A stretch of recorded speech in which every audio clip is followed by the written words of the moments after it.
Tom versus Jon. Is this one done? Oh my goodness. Finally, after 16 years, we found somebody who's 7 years younger than me and 30 pounds bigger than me. Like, we finally found someone who may give me a great challenge. You have the shortest average fight time in UFC history at 2 minutes and 2 seconds. Yep. The UK has a heavyweight champion, Tom Aspinall. This will be the biggest heavyweight fight in UFC history. 2 days before UFC 309, it was announced that the winner of Miocic versus Jon would face Tom Aspinall next. Lock me up in the maze. Turn out the lights. I was raised for this. So Jones secured the victory by technically knocking out Stipe Miocic. So he's supposed to fight Aspinall next, right? You know, I decided that maybe I will not retire, and if everything goes right, we will give you guys what you want to see. Negotiations had started from both Aspinall's and Jon's side, but suddenly, the champion changed his mind. He changes nothing if I beat him. Beating Tom is just like beating Cyril Game. Less medications, less manifestations. The man who was once the baddest in the UFC started making excuses to avoid fighting Tom, leaving one question in every UFC fan's heart. Is Jon Jones scared to fight you? Yes. Aspinall began chasing Jones non-stop, verbally, non-verbally, and even through public media. Hello, Jon. I have nothing against you personally, but I just think I'm better than you. I just know that I can beat you. Lock me up in the maze. Turn out the lights. After countless call-outs, rumors suggest that Jones versus Aspinall is finally happening at UFC 317. This just in. Now this changes everything. Tom Aspinall has announced everything's set for his fight with Jon Jones. So get ready. It's the man who's never been beaten by anyone but himself versus the most dangerous heavyweight alive. So what's your prediction if it happens? It's hard to bet against Jon. It's hard to bet against Jon. When he gets his hands around you, you'll be so stunned. So what is that like being Jon? Like, what is that like thinking there isn't another man on the planet that could do anything to you in hand-to-hand combat?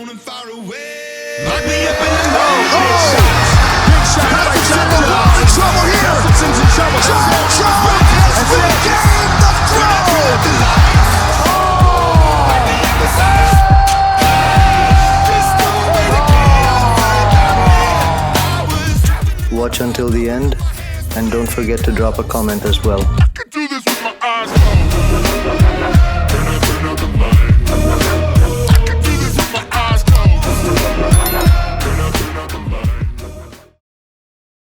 So a special moment for the UK's Tom Aspinall. It's pretty much been the plan since Tom was able to walk that he would get here to the UFC.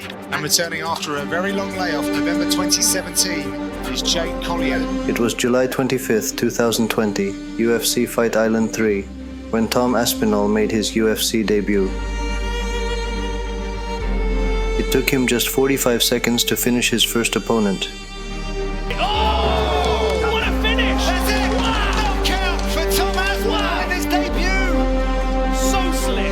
At that time, Jon Jones had recently defended his light heavyweight title against Dominic Reyes at UFC 247.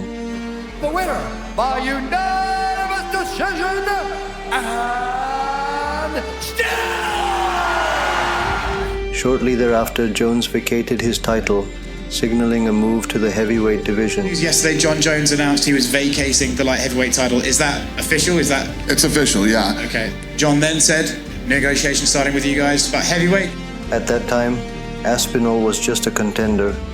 The king of the Royal Division was Francis.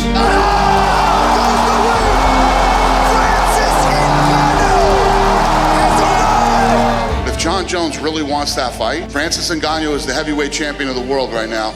All he's got to do is pick up the phone and call Hunter, and we can get the deal done. Jon himself has said from day one, if I go to heavyweight, I am going to take 6 months, and I'm going to dedicate that to gaining weight. He has a goal in mind of 240 pounds. Jon asked for 6 months to become a healthy heavyweight. Sounds fair, right? But he took exactly 2 years, 6 months, and 15 days to do it. There was a lot of frustration over the years. I think since my fight against Stipe, my first fight against Stipe, my relation with the UFC never been the same. A lot happened during those 2.5 years. Francis left the UFC and the Jon vs. Francis fight died. And Aspinall, he just kept leveling up.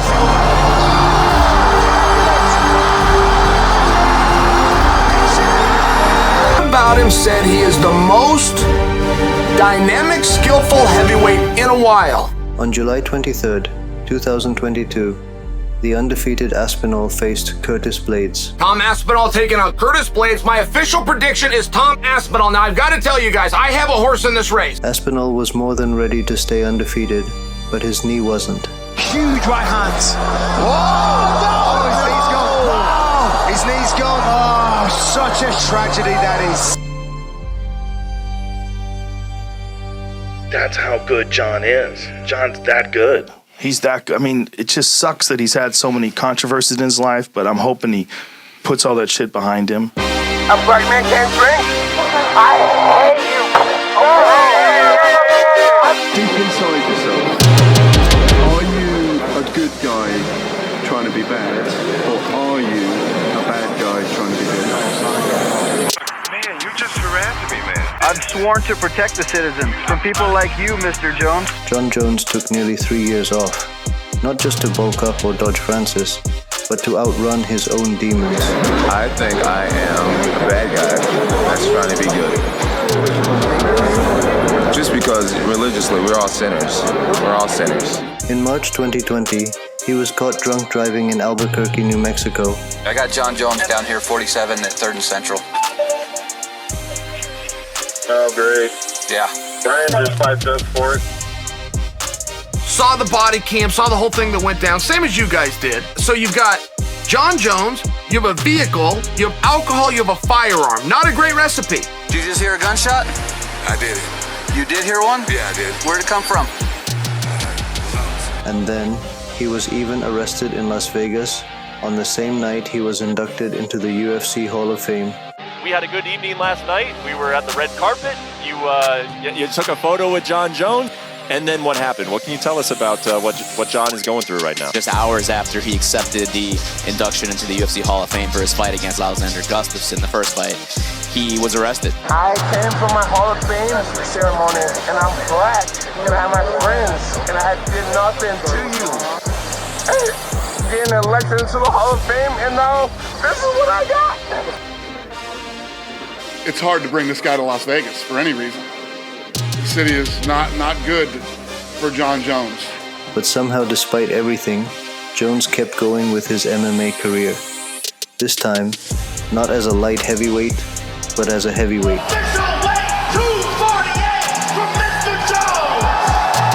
Jon Jones is back and he's moving up to heavyweight, where he will face former interim champion Cyril Gane for the undisputed heavyweight title.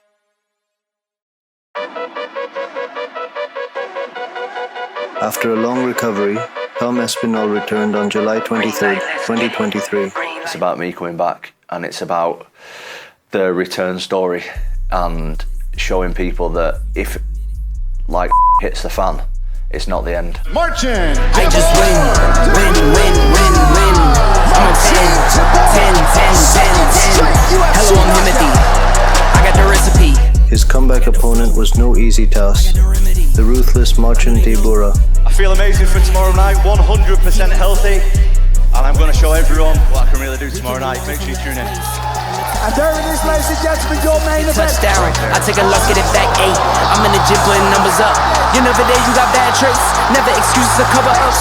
Love from the love, you try a minute. It only took him 1 minute and 13 seconds to mark his return. I just win. I'm on 10. Just 4 months earlier, Jon Jones won the heavyweight title by defeating Cyril Gane at UFC 285. I just win. I'm on 10.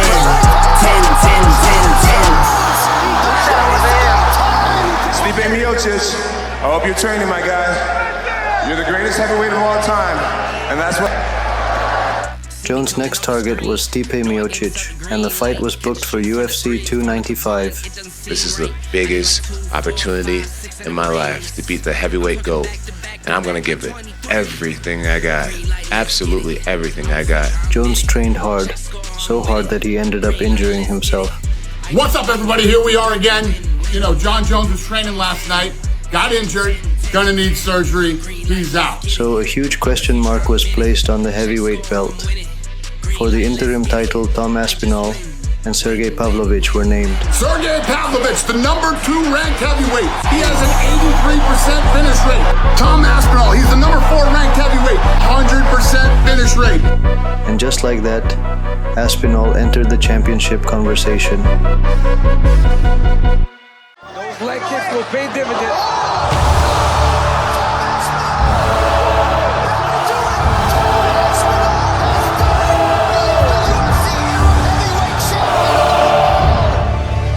Mission accomplished. I made a mission to myself after the knee injury. I decided I'm going to go all in or I'm going to retire. This is it went more perfect than I could have ever imagined, honestly. After winning the belt, Aspinall didn't rush to challenge the champion. He had unfinished business with Curtis Blades. Me and Curtis have some unfinished business. I'm going to settle it right here on Saturday night. Love you all, thank you.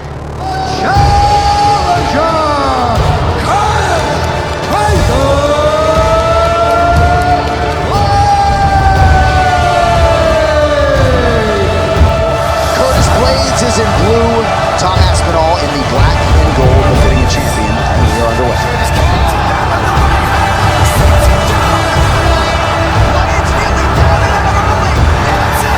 Curtis Blades has the most dangerous skill set aside from Jon Jones in the division. Aspinall just knocked out Curtis Blades. After that victory, there was only one topic on everyone's mind. Do you still want to see the winner of this fight Tom Aspinall to unify the heavyweight title? The winner should absolutely fight Tom. Stipe versus Jones was the decider, and Jon made it look so effortless. Stipe's having a go! Come on, Stipe! With one brutal spinning back kick, Jones broke Stipe's rib and closed the chapter on a heavyweight icon. Are you going to continue fighting, or do you think this is it? I'm done. I'm hanging him up. I'm retiring. Thank God. Just 3 hours after the fight, Aspinall walked out of a meeting with Hunter Campbell and Dana White and said the fight with Jon Jones was almost confirmed. 3:43 a.m. Just had a meeting with Dana, the other UFC brass, Hunter, and all success. I'll see you next time. Big news coming. Big news coming. And according to Uncle Chael, it's all going down at International Fight Week. Too good to be true. This fight is going to happen, and there's a chance that plan all along was International Fight Weekend. One is a legend, the other is the future. Only one will leave as the heavyweight king.